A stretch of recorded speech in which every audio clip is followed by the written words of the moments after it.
Hey everybody, welcome back to Coffee with Cory, where we talk faith, music, the journey, and of course, at least I try to, a little bit of fly fishing too. I'm your host, Cory Jackson, and I'm so glad you're here with us today. We're wading into something that hits close to home for a lot of us, balance. Life can feel like a rushing river from work, relationships, calling, rest, and sometimes it's hard to find your rhythm in the current. But when we do, that's when things start to really flow. Joining me today is a good friend and someone I've had the honor of leading worship with, and I look forward to doing so again. His name is Graeme Gastineau. Graeme is the worship and next generation pastor at Compass Church in Jonesboro, and man, I'm so excited to have you here today. I mean, Graeme's been on a journey from ministry to seminary to even a recent silence and solitude retreat with Trappist monks. Yeah, you heard that right, Trappist monks. Graeme's been learning what it means to truly abide. Graeme, welcome to the podcast, man. I'm so excited to have you. Dude, I am so thrilled to be here. This is so cool. I've never done anything like this, so I feel a little bit like a poser, but I'm so excited to be joining you today for a conversation on this. This is really cool. Well, man, I've so enjoyed our conversations in the past, and yeah, man. I thought there was no one better for this episode than you. So thank you for doing this. I really appreciate it.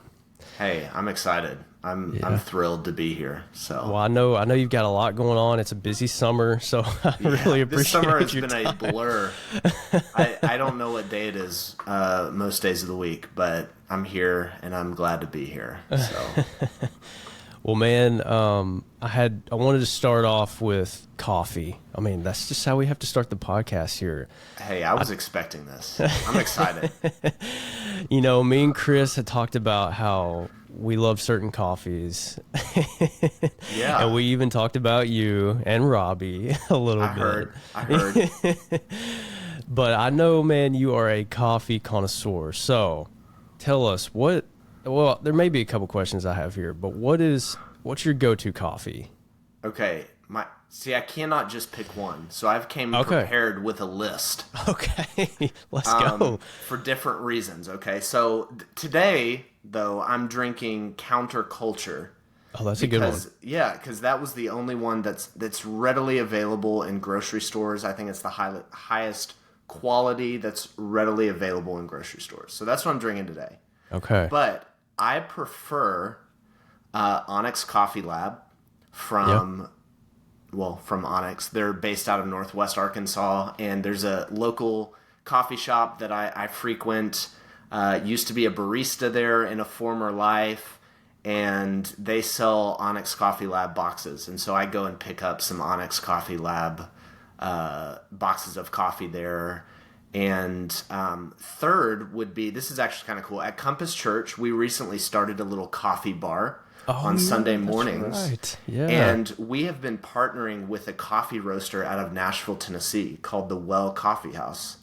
And all of their proceeds go to help build clean water wells globally for people that are suffering from water, they don't have any clean water. And so they're actually like giving proceeds from the coffee that they make and sell to other partners to that cause. And so that's kind of like coffee with a mission, coffee with a purpose. And so I like that. They also make some delicious coffees. So that would be my list. The Well, Onyx Coffee Lab, Counterculture, and then honorable mention. I've been drinking, my buddy from seminary, his name is Seth. He gave me a bag of coffee that he roasted himself at his house. Whoa, wow, that's cool. It was really cool. I've never been given such an awesome gift, such a personal gift. But I recently finished that bag of coffee, but it was delicious. It was very good. So shout out to Seth and his coffee roasting from his home in Chicago. That is awesome, man. That was a lot, but I've got to nerd out on coffee, so. No, dude, I love that. So another question, I may have another one too. What is your, like, when you pick a coffee, do you like more of like the fruity type of coffees, or do you like the chocolate and nut type taste? What's your go-to? Man, I like it all. I will say I really like a washed coffee. So a washed single origin. That's like a way of processing the coffee bean. Okay. So I think if I was just getting like a daily driver coffee that I wanted to make, I would purchase a washed coffee. But if I wanted to have a little like crazy experiment and like drink some like really fruity, just kind of weird, almost like fermenty type coffee, I would pick a natural processed coffee, which is it's a different way. I'm not going to go into it. It's a different way of processing the coffee. But it's what makes all those like weird kind of fruity, like fermenty kind of, just like you taste it and you're like, this doesn't taste like normal, like coffee. Right. But that's like more of a special treatment. But like daily, I'll just do a washed coffee. I like it. I really like Guatemalan coffee. Okay. And I also like Ethiopian coffees. But there's all different varieties. I'm a fan of most coffee. And I need to clear the air, Cory. There has been some rumors on the street that I am a quote-unquote coffee snob. I think I called Robbie that, but I didn't. And I just am here to set the record straight that if you are out there listening, drinking Mick Cafe, God loves you. I love you. You are a beloved son and daughter of Jesus, and I'm okay with you. So, that's making me cry. That's so funny. Man, I just want to set the record straight. I don't know, man. That post on Facebook, that was. Which one? One you're like, I'm sorry. Yeah, you're right. You're right. That was a bit judgmental. I'm a hypocrite. I'm speaking. It made me laugh. I was laughing so hard. Oh man, dude, I love you. It's so funny. I love it. It's so great. Well, man, so when you do drink coffee, do you prefer pour over? Yeah. Yeah. Tell me your process there. Oh my goodness. Well, I have too many hobbies, and my wife Faith is like, I have a coffee cart at my house and a coffee drawer with all sorts of just like coffee things. And usually on the daily, I'll just keep it simple. On the daily, I use what's called an AeroPress. Okay. It's basically like the easiest way to make a single cup of coffee, but like still kind of special because it's sort of a pour over, but not exactly. But I've got all the pour over gadgets, and I actually have an espresso machine that I bought a few years ago that I like. Oh, is it one of those like little small ones? It's a small one, yeah. It goes on the counter. It's called a Gaggia Classic Pro. Yeah. And there's this I'm such a nerd. There's this whole online coffee community that will like mod these machines to make them like even better. And so like I went down that rabbit hole like several years ago. And I remember, It was a little silly, but that's me, man. I love that, dude. So yeah, that's awesome. So occasionally on special occasions, I'll fire up the espresso machine and make some espresso or make a latte or something or a cortado. But mostly it's just an AeroPress, black cup of coffee. I'm good to go. Same here, man. Well, thanks for sharing that, dude. That's great. Yeah. I probably gave you more than you needed there. No, there's probably way more we could dive into there because I love coffee. And, it's coffee with Cory. We've got to talk about coffee. And, I'm okay with being a coffee snob, maybe. Yeah. I'm just kidding. Own it. Oh, man. But, yeah, so let's continue on here. I could keep going down this rabbit hole. But, man, when was the last time you went, like, have you ever been fly fishing? No, Cory. Okay. I've never been fly fishing. Okay, we'll have to go. With a friend of mine yesterday. We were at a coffee shop, and he was off work. He was like, I want to go fly fishing. I think I could really get into fly fishing. And I was like, I think I could too. Yeah. But I need a guide. I need someone to show me the ropes, so to speak, because I'd make a fool of myself probably if I went out there by myself and tried to fly fish. It was So hard for me at yeah, I've first. never been fly fishing, but Okay.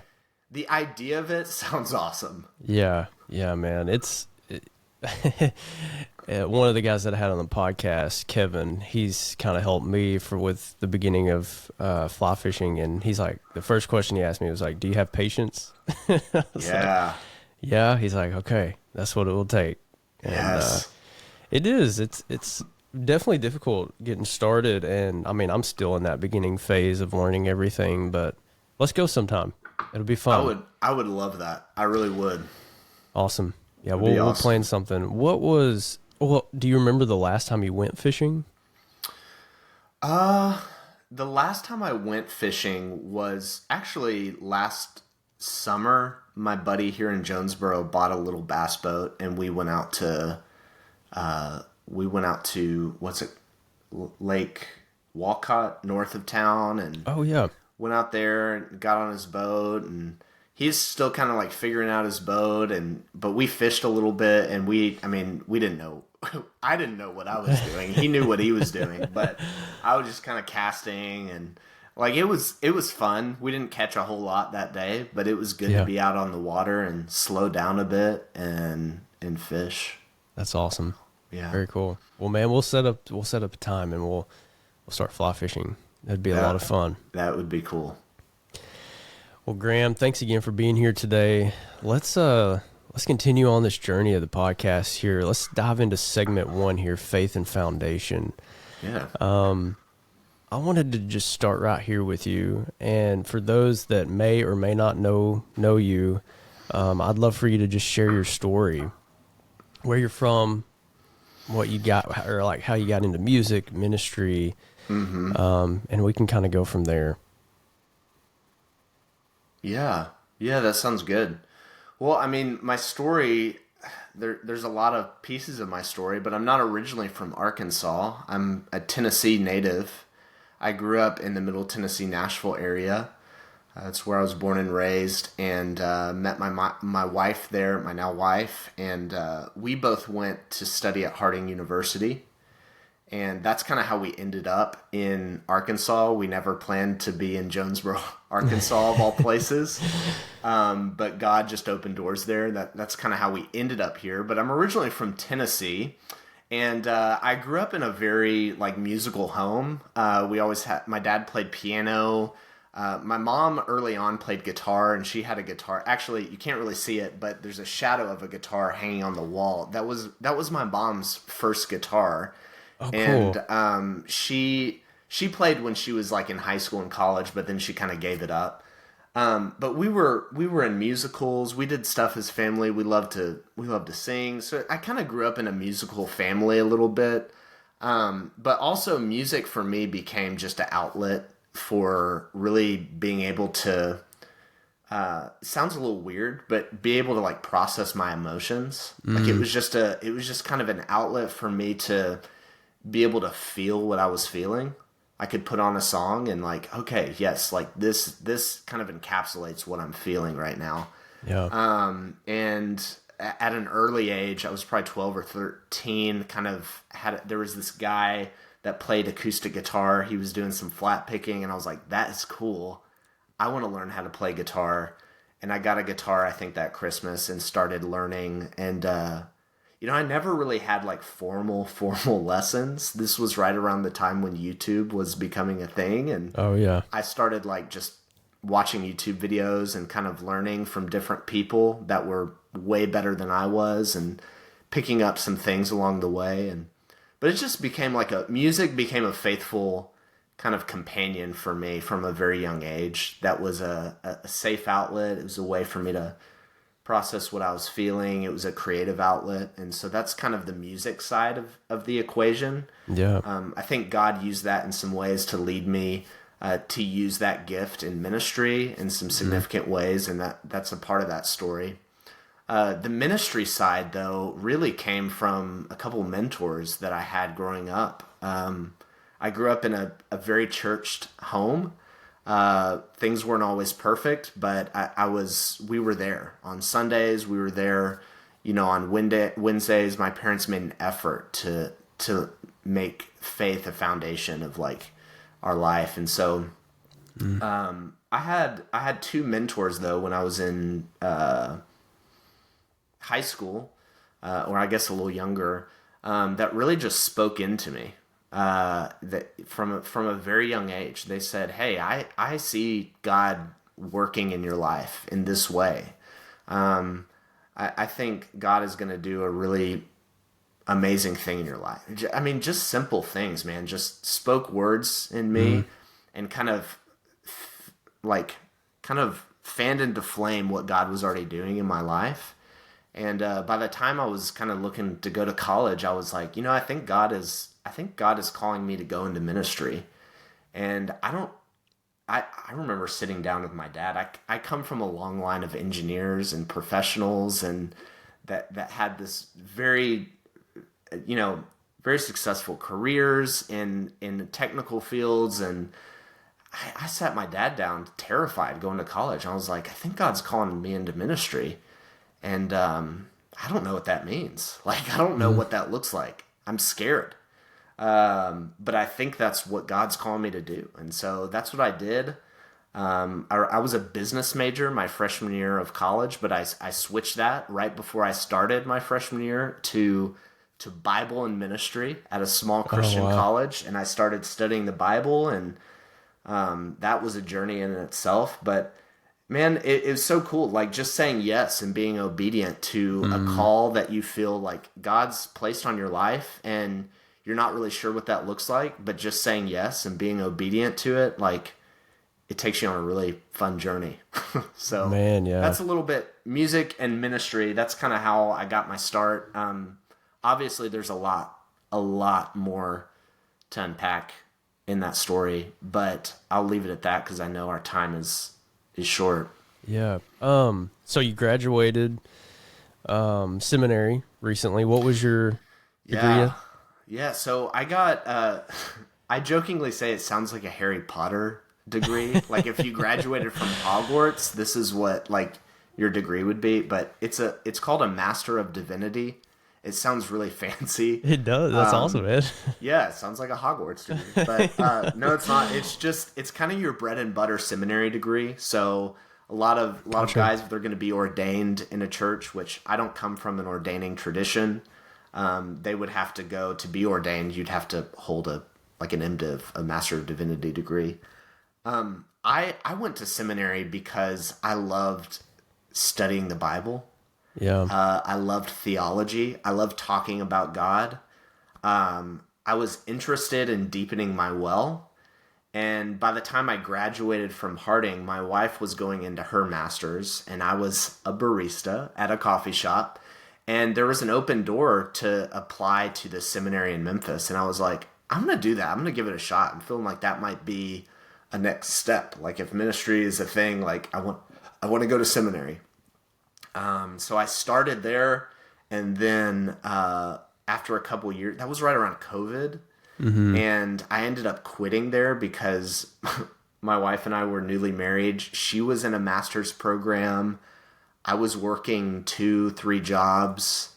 It was crazy. We couldn't do it. Like we couldn't both be in school and work and make ends meet. And so I quit my seminary for a while, or at least I pressed pause. And about the time my wife graduated, I was like, okay, God, what's next? I'm looking for a place to serve you. I'm looking for a place to go into ministry. And I got a call from, actually it was Chris Harrell, called me up and said, hey, this is crazy. You may not think this is even like worth it. We've got some needs here at our church. We're a young church plant. Graeme, I don't know what this looks like, but if you're interested, there's a space here for you. And at the time, I was looking at another job that was like a ministry job. That, to tell you the truth, Cory, on paper, everything was shipshape about that. Yeah. And I was like, that seems like the responsible option. Yeah.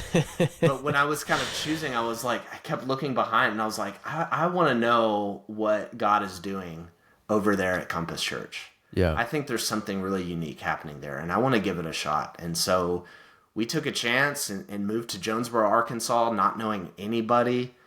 I started working for Compass as a kind of in a part-time capacity, and their commitment to me was that they were going to help me finish my seminary degree.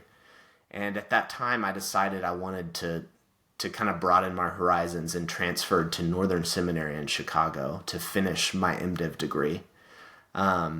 Because that was a different seminary with some different teachers that I wanted to study under and learn about, and kind of broaden my scope of the church. I was at a seminary that was a part of my church tradition growing up. And so I kind of wanted to step into a different environment that kind of, just was a little more uncomfortable, but I think it was right where God wanted me to be. And so, yeah, that's kind of the seminary journey. There's a lot, again, I could talk about this all day, but that's kind of how I ended up in seminary at Northern in Chicago. It was all online, although I did some intensive classes.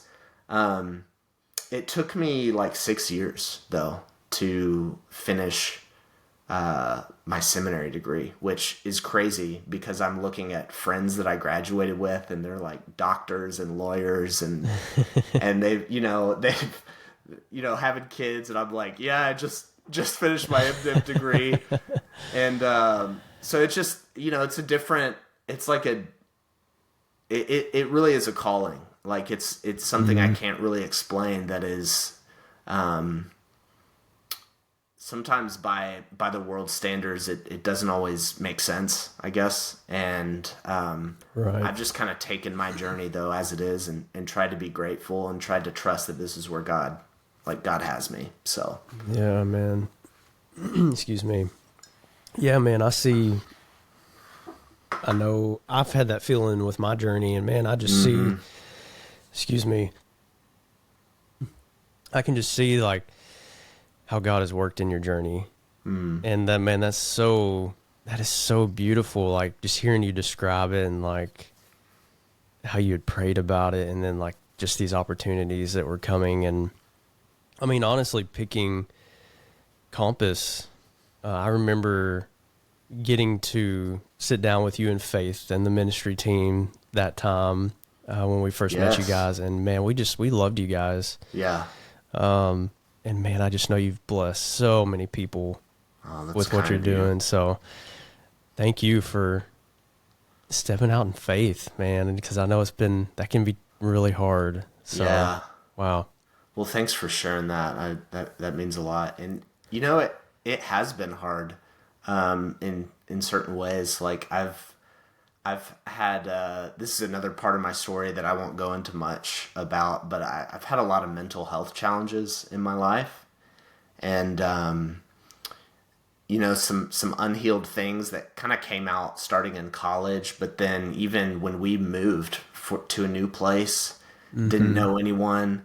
A new job that wasn't, it was still very new, and there were a lot of different things about it that I had to learn. It was very hard, and it kind of restarted some of those mental health challenges that I'd had started in college. And man, but the way God used the church, and used people in the church, and used just the great cloud of witnesses, the community of faith, to surround me and help me heal and walk with me, and trust, just trust me and value me rather than what I produced or what the outcomes that was I can get emotional talking about that. It was such a gift of, being in this place and seeing how God was just kind of weaving this beautiful tapestry in my life.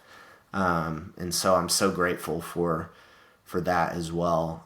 There were hard times, there continues to be hard times, but God is faithful. So that's right, man. Thank you for sharing that. Yeah. I wanted to ask you, how long have you and Faith been married now? Is it 6 years? It's 7 years. 7 years. Okay, y'all are a year ahead of Sarah and I. I knew we were close. Yeah, although it's hilarious. Yesterday, Faith and I were cooking dumplings. We got this dumpling cookbook, and I was like, we were just talking in the kitchen, and I was like, man, 6 years. And she was like, 7 years. And I was like, yes, 7 years. And I was like, there's something crazy about 7 years. It just doesn't feel right saying that. But it's been good. So that's awesome. Yeah, 7 man. years. Wow. Well, man, I know you and I we've co-led worship together. We've worked with young adults together. Fast forward to today. I mean, we've even talked about this. You've stepped deeper into your calling. But your recent retreat with the monks really stuck out to me when you posted about that a couple months ago on Instagram. So I was just curious, man. I would love for us to kind of dive into that. Would you just share how that came about and what you walked away with spiritually? Oh, man, that was a really neat experience. And, I'd first heard about this Trappist monastery actually in college. Okay. I was a Bible and ministry major, and I had some friends that we were trying to be like more like, yeah, let's be like radical Jesus people, and all this stuff. And I had some friends that were kind of like mystics a little bit, and they were like, let's go like stay at a monastery. And they had all these ideas of like, let's just go do something crazy. And that's where I first like heard about this monastery. Okay. And heard that you could go stay there for a goodwill offering. Like you could technically go for free and not pay anything. Like the monks practice hospitality. That's kind of part of their calling, their vocation. So they have a whole like guest house. But obviously, they have like a goodwill offering that you can pay for your stay, and they have a suggested, it's kind of between you and God essentially. But so that had been planted in my mind back in college of like, ooh, that'd be kind of fun to just go stay at a monastery. I'm not Catholic. But I love the spiritual tradition. I'm very ecumenical. I have a big view of God's church. I think there's something of value of the vocation of a monk or even a nun. I think that's very intriguing to me, even though I did not grow up in that tradition. But so that'd been planted in my mind 7, 8, 9 years ago. And then while in seminary at Northern, I was taking a class called Formation in the Way of Jesus. And it was a spiritual formation class that introduced me to really just a lot of different traditions, spiritual formation practices. And this was actually a school assignment. One of the assignments was to have a spiritual formation experience is kind of what it was called. Okay. And she gave the teacher gave different suggestions for what that could be. It could be like a fast, like a spiritual fast, not like just a health kick fast, like a spiritual fast. It could be a silent retreat, or there was one other one I can't remember. But with the silent retreat, she kind of left it open to how you wanted to do that. But I was like, ooh, I had a few days free, and I was like, what if I went and stayed at that monastery as a practice for a silent retreat? And I went in, I think it was February, kind of close to where my grandparents live in Lexington, Kentucky. It was about an hour and a half from there.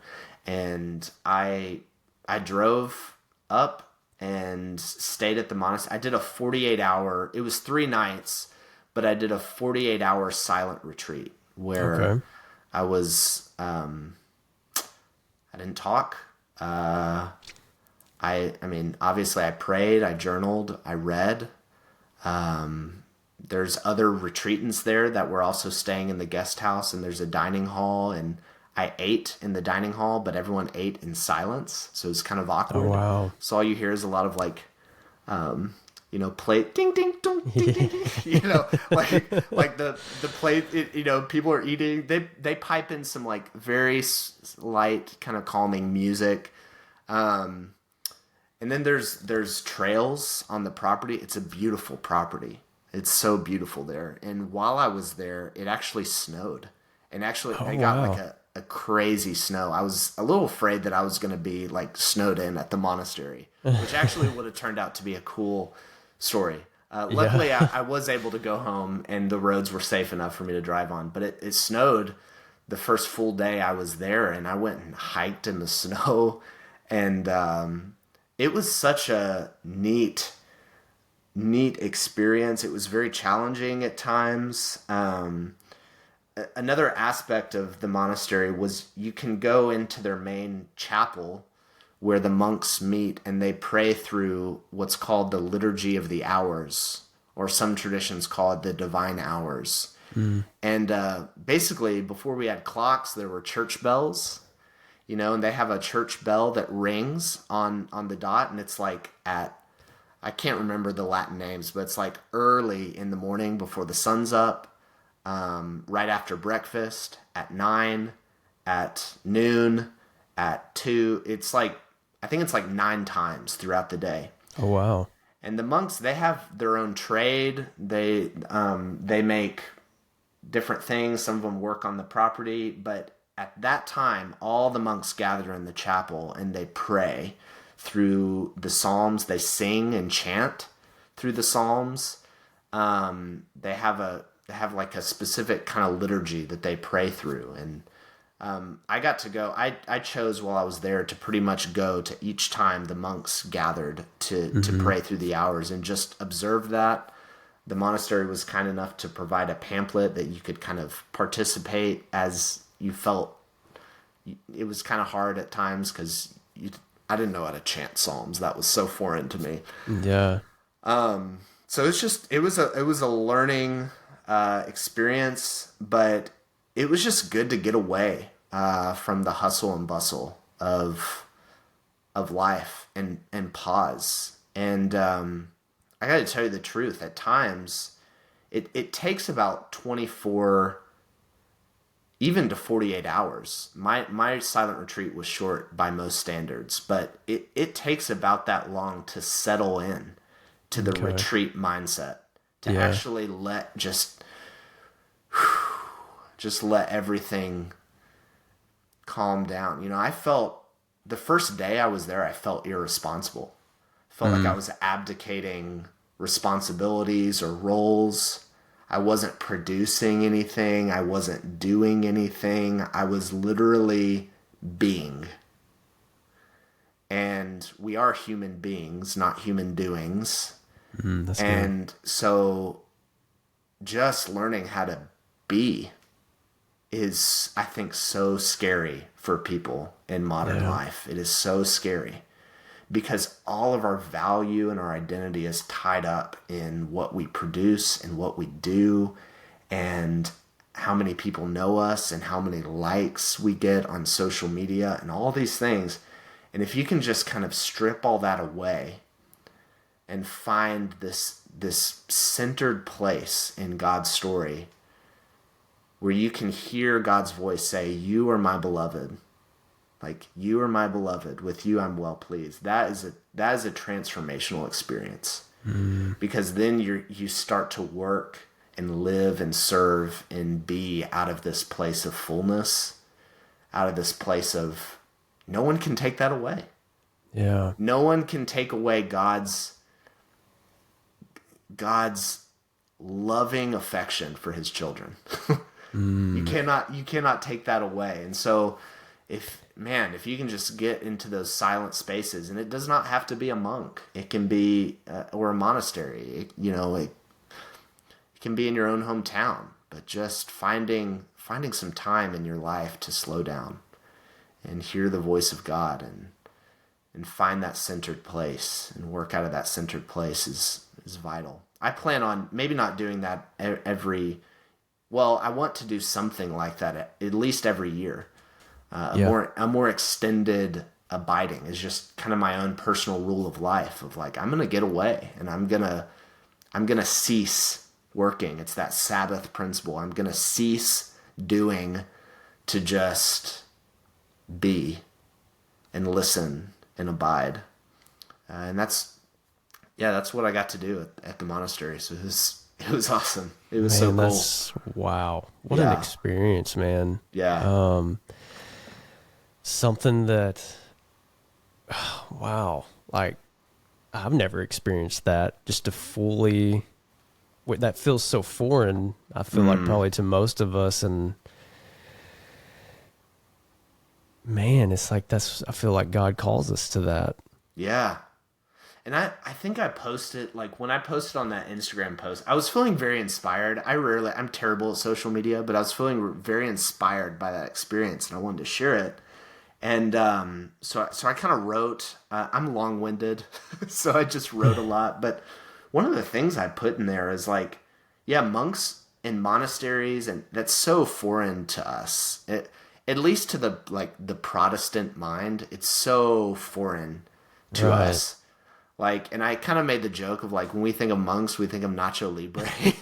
That made me laugh, dude. That made me laugh so hard. I love that movie. Oh, I do too. That is probably one of the most quoted movies in our house is Nacho Libre.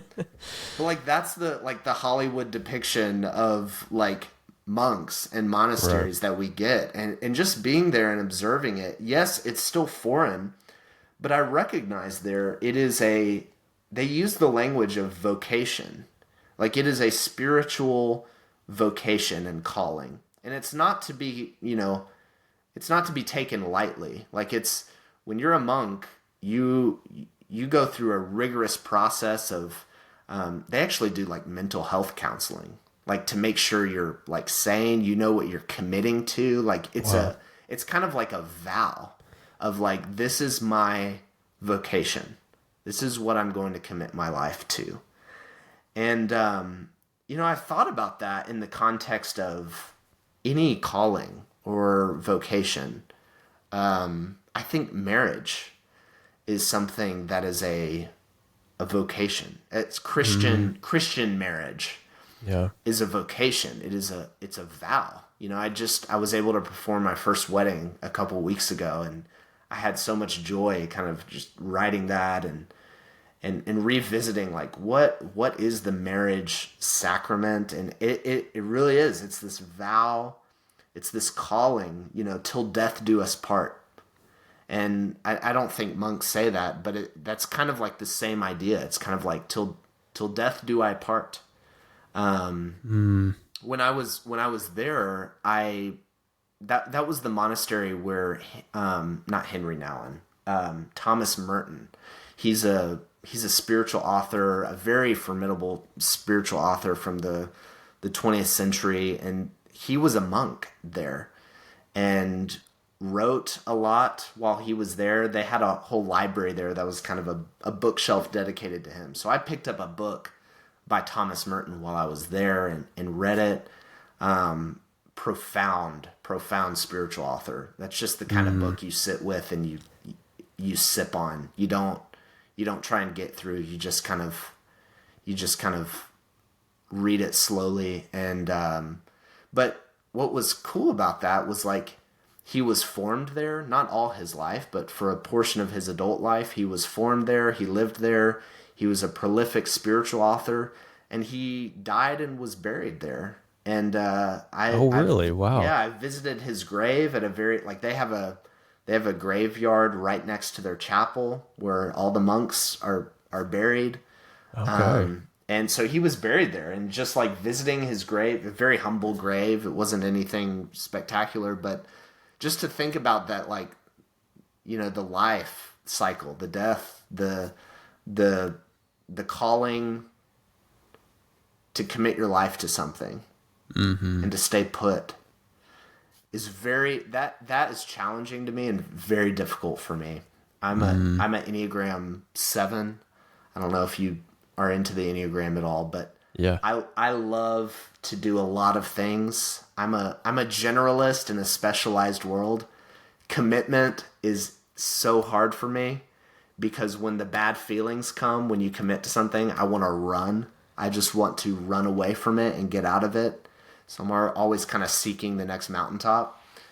And so this idea of calling and commitment and vocation is so challenging, but also there's something very, very beautiful about it that I want to lean into more. I think there's something of value in that. So, wow. Sorry, I went on a little too long. No, I told you man. I'm long-winded. That was fantastic. Thank you for sharing all that. Wow.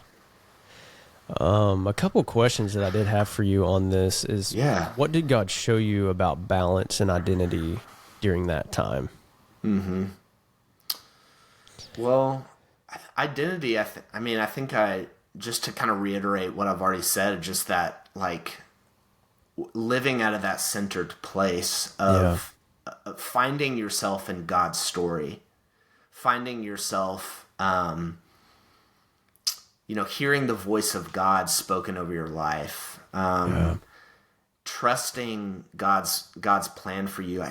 It's hard because that can sound so Christian cliche, but I think it's so formative to know your identity in God, because that's the thing that can't be stripped away. Part of our, there's this, I think I may have used this quote in that Instagram post, but there's a theologian, spiritual author, his name's Ronald Rolheiser, and he says I'm going to butcher this, but I'm going to give you the gist. Yeah. He says, every decision is 1,000 renunciations. So everything you say yes to, there are 1,000 things you've said no to. Mm. And there's this sense of in calling, when you start saying yes to God, yes to calling, you're saying no to 1,000 other things. And for me, that is really difficult and really challenging. But also when you're saying yes to how God has, God knitted you together in your mother's womb, like God knows you better than you know yourself, whether you believe that or not. God has a plan for you. God has a calling over your life. And when you start to know that, you find more peace in that 1,000 renunciations. You find more peace in the yes, God, more of you, more of your plan for me, and just like working out of that centered place. But the moment we start, I think, and I do not have this figured out. I'm still kind of working through this. But the moment we start trying to find our identity in our what we produce, how much money we make, how many friends we have, how many things we can acquire, all of those things can be like stripped away from us. Right. And I think the sooner we realize that, like Jesus says, do not store up for yourselves treasures on earth where moth and rust destroy. And I think that's a really convicting word for Western Christians, for American Christians, because we are so, we have such a consumerist culture and consumerist mindset about acquiring goods and producing goods. We have our whole worldview is in this economic framework of like, I am what I produce and I am what I consume, and rinse and repeat. And I think as soon as we hearken to Jesus's words that no, it's folly to store up for yourself. It's not that owning stuff is bad. I have a ton of stuff, but as soon as we start to put our being, ourself into those things, or we lose, we gain the whole world, but we forfeit our soul. We lose so much. And so storing up for yourselves treasures in heaven, I think, is this abiding, is this finding your place in God's story, saying yes to God's call on your life, whatever that means. That doesn't mean you have to go be a pastor in a church or a monk. That could mean you're going to go be an amazing musician. That means you're going to be a great physician. You're going to go work at a restaurant, like whatever it is that like where you find this deep sense of joy and purpose. And if you can match that with God's kingdom purposes, like there's nothing that can't be stripped away, but it all has to start from this centered place. And so I think balance, I guess the identity part, there's that. The balance is what I'm still trying to figure out, man, because life is so... It's hard. Yeah. And it's just ordinary, man. Like, this is something I'm thinking a lot about. I want to start writing more about and just processing. But like, if you think about it, most of life is very rote. It's very routine. It's very just like, you wake up, you make a coffee, you eat meals, you take the dogs out, you go to the bathroom a few times a day, like you work in some job, it's very like, if you slow down, it can be scary because it's very ordinary. It's very mundane. Most of life is. And I think social media kind of tries to prey on that a little bit of like, you can only post what's worthy, or like you only post when I was talking about this with one of the teenagers that I pastor. Like we were going on a walk and I'd forgot my Apple Watch, and I was like, well, I guess I didn't exercise today because I didn't record it. It wasn't like categorized. And I think we have this fear of like, if we don't post it, or if we don't record it, or if we don't capture the moment, it's not worthy. It's not valuable. It's not good. And like, there was this monk that wrote a book. It's called Brother Lawrence. And he was a monk, I don't know when, a while back, at a monastery. And his vocation was a dish cleaner. He cleaned dishes, which I know you like cleaning dishes with your rubber gloves. Absolutely. So maybe you should read some Brother Lawrence. And he wrote this book called Practicing the Presence of God. And it's all about practicing the presence of God in the mundane and the ordinary things of life. And I think that we can find it, we can find something extraordinary when we practice the presence of God in the mundane, kind of hard, just rote mechanics of life, So there's something miraculous going on there. Yeah. If we only can slow down to pay attention to it. Man, that's good. I'd love to read that.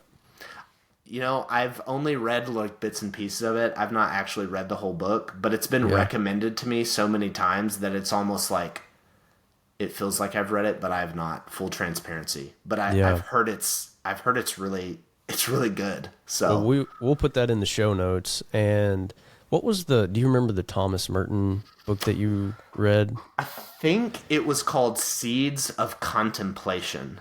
Okay. I believe. I may be wrong about that, but I think any Thomas Merton book you pick up is going to be, it's going to be pretty good. I think it was called The Seeds of Contemplation. Okay. Yeah. Awesome. Well, we'll put all that in the show notes. I'm very interested in those. That's awesome, man. Well, thank you, man, for sharing all of this. I know it doesn't even feel like we've talked for 48 minutes. It's been so good, man. No, it's been great. Do you still have time for us to keep going, or what's your schedule like today? No, I'm good. Well, dude, this has been so great. Let's, my head's just like, wow. There's so many great things that have been said here. Let's dive into segment 2, music and the journey. A question I had for you: as life's gotten busier between ministry, family, and worship, what's helped you hold on to your rhythm and not burn out?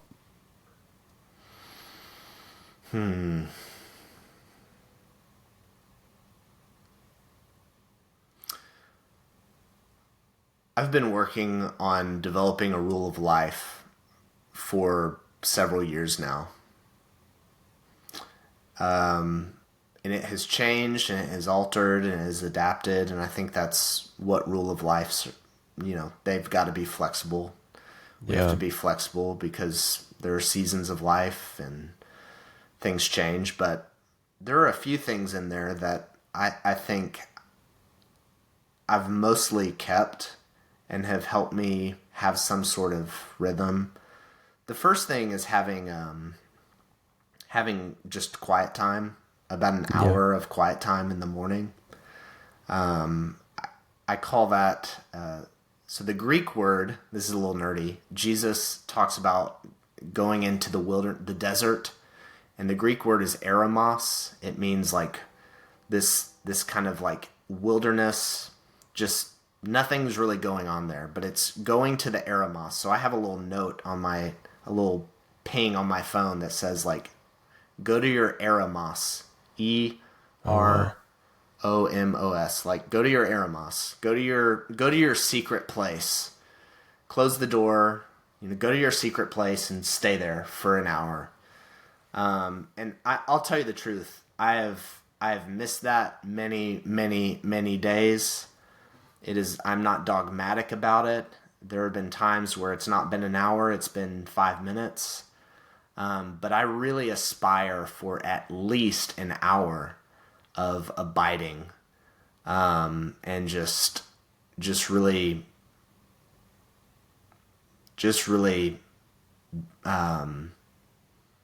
sorry, I'm distracted. I think my video is crapping out here. Just abiding in that place. So that's one thing. The second thing that I have tried to practice is some sort of Sabbath, with Faith and I, some sort of recreation, where we really cease kind of working. We only do the things that bring us flourishing and joy, and that has been a rocky road figuring out Sabbath. I still have not figured that one out, but but trying to really cease working, and so we try and if we can, we try and practice that on Saturdays. But yeah, I think that, I mean, obviously, like, worshiping with a spiritual community is important to us. Doing that regularly, right? Here, I'm gonna pause my camera here. Can you still hear me? Yeah, I can still hear you. Okay, absolutely. That is just really distracting me, and I can't. It's all right, man. Going. I may turn that on here in just a minute. Yeah. For anybody listening, there's just a few camera difficulties going on, but it's all good, man. Everything you're saying is great. You can continue. So yeah, spiritual community. I mean, like honestly finding a church.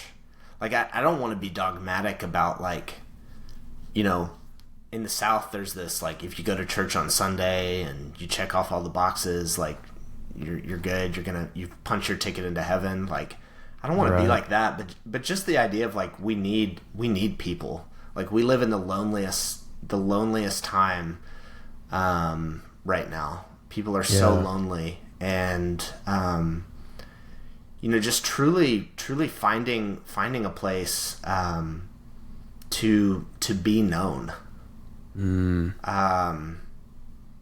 And not just like you put on your smiley happy faces, but like find, you don't have to be like fully transparent with everyone and anyone and strangers, but like finding some people that know you and are kind of can walk alongside you and are in the trenches with you. I think that's part of what the church is meant to be, is to be this place where you are known. They call the church, the church is the body of Christ. So it's Jesus's physical presence on earth. And so,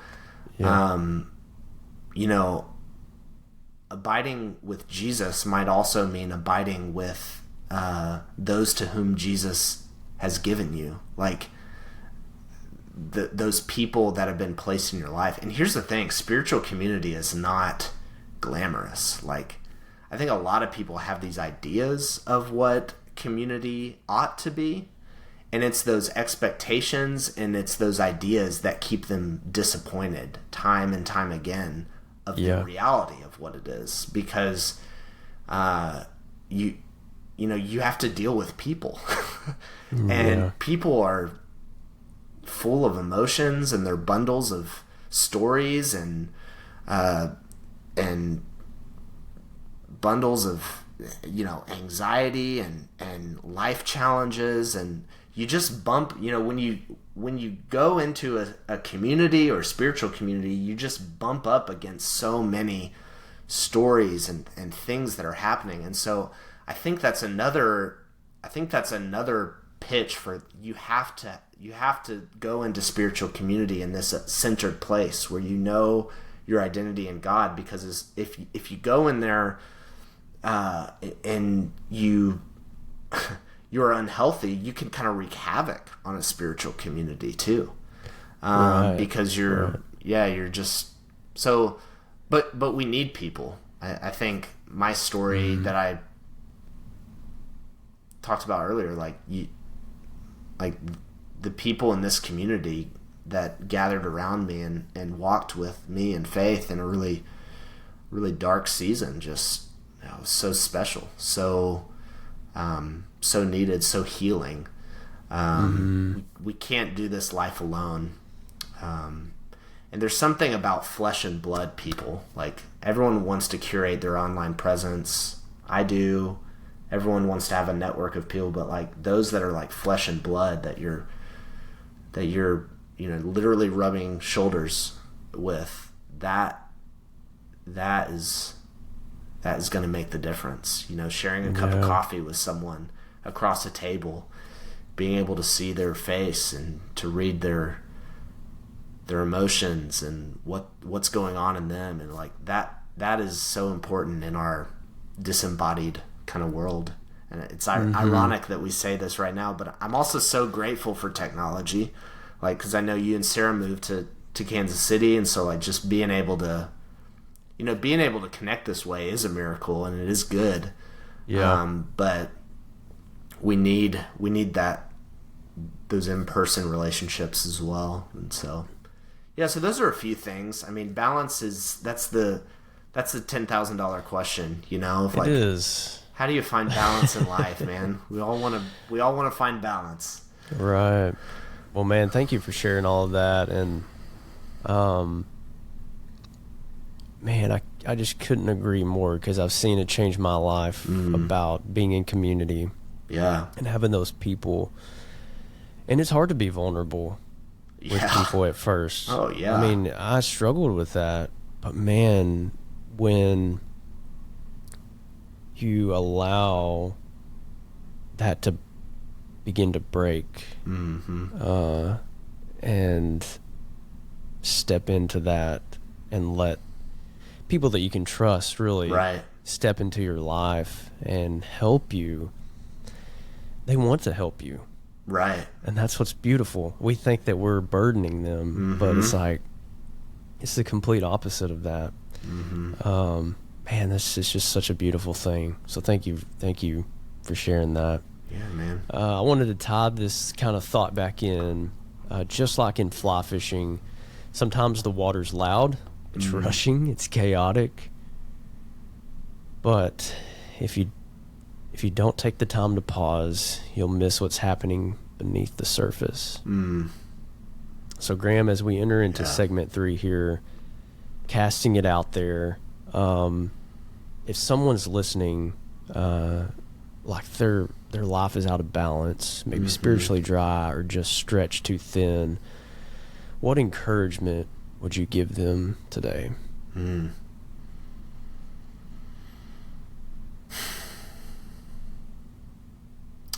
I would say,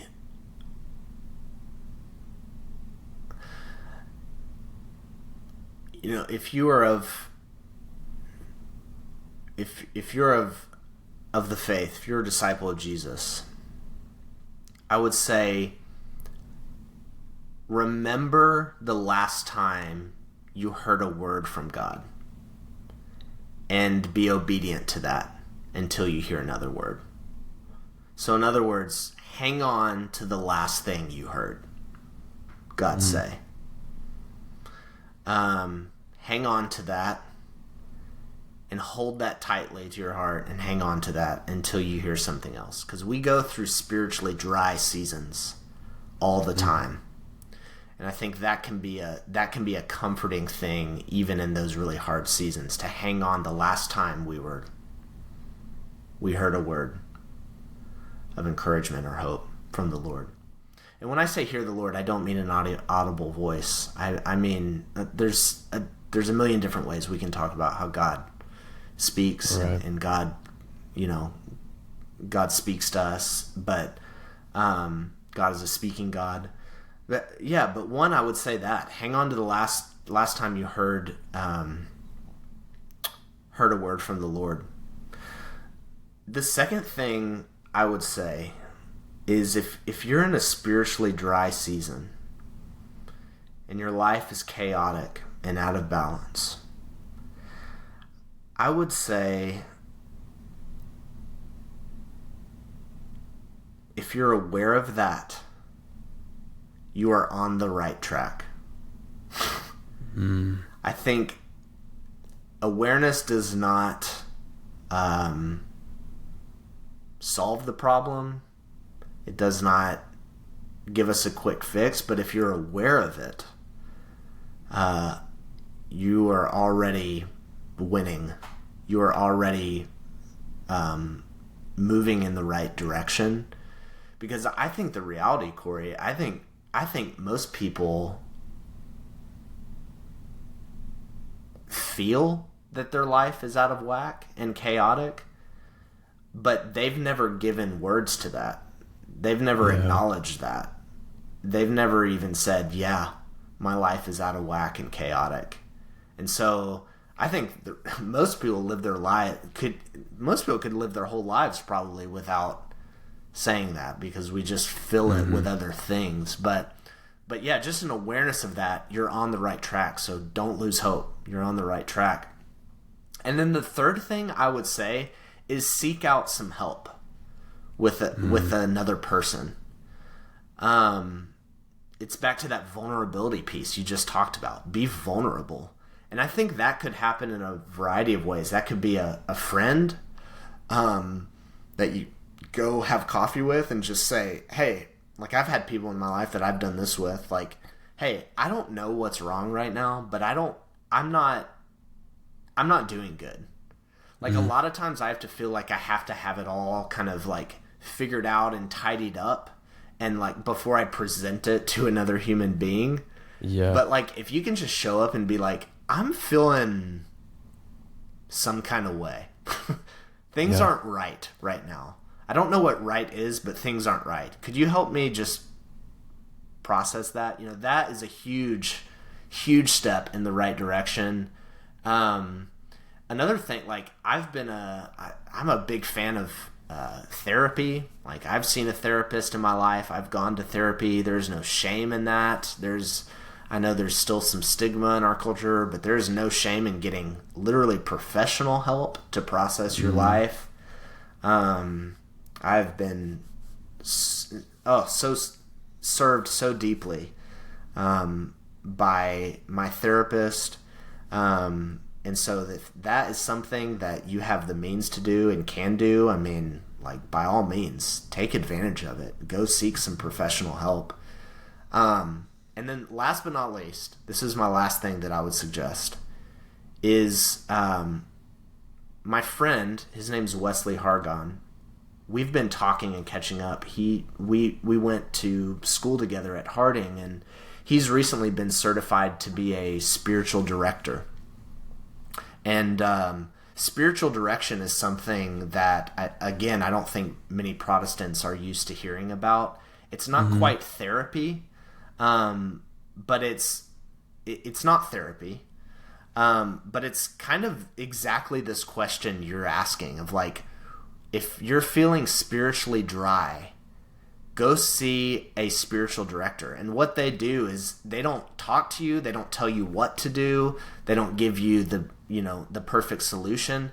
They literally sit and listen and discern and help you kind of find some spiritual direction in your life. And that's a very foreign concept, but it's another kind of, it's kind of in between therapy and going out with a friend for coffee. It's kind of in a very unique space, and so they can help discern some things. I think that would be a great thing in transitions in life, when you're maybe undergoing a big move or a big job change, or having a kid, or any big life transition. Doing something like that, seeking someone out like that, could be a real big benefit. So absolutely. Yeah. Wow, man. Well, Graeme, it has been seriously such a gift to have you on here today, and I really would love to do another episode with you, because I think there's so much more we could talk about. So thank you for your time today. Thank you, really, Cory, for inviting me. This has been really fun to do, just to catch up with you and just to have a spiritual conversation. I love this. Like, I literally could do this all day. I love this type of stuff, man. So me too. Yeah. Well, man, that reminder that we are not defined by what we produce, but by being beloved of God. That's something I know that I needed to hear, and maybe you did too. The audience is listening today.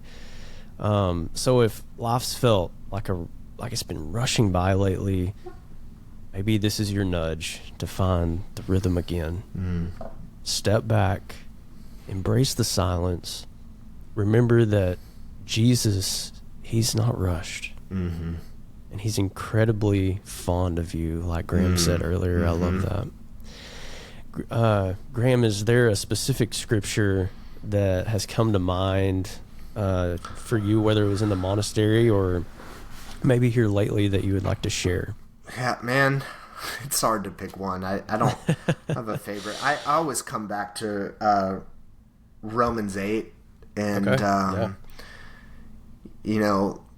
Paul here is kind of talking about just life in the Spirit, and this is kind of a life verse for me, but it's back to that, like, hey, nothing, like, this reminder in this verse is like, hey, all these other things that we invest our time and our energy in can be stripped away, but the love of God cannot be stripped away.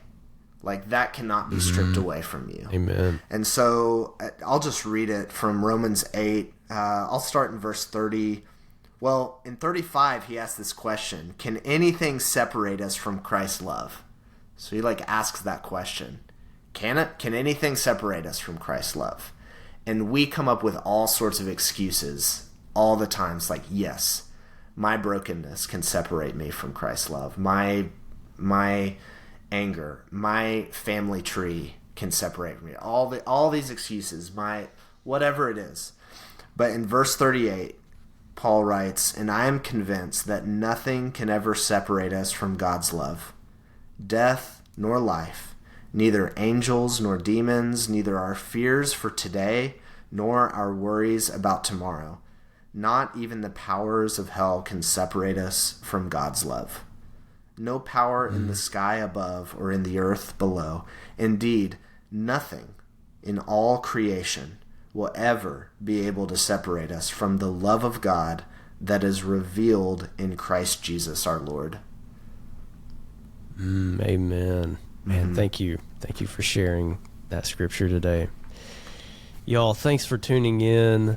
Don't forget to share this episode with someone who needs encouragement, and join us next week on Monday for another cup of coffee and conversation. But Graeme, thanks again. Seriously, I can't thank you enough for being Cory, here today. Man, it's my for pleasure. Your time.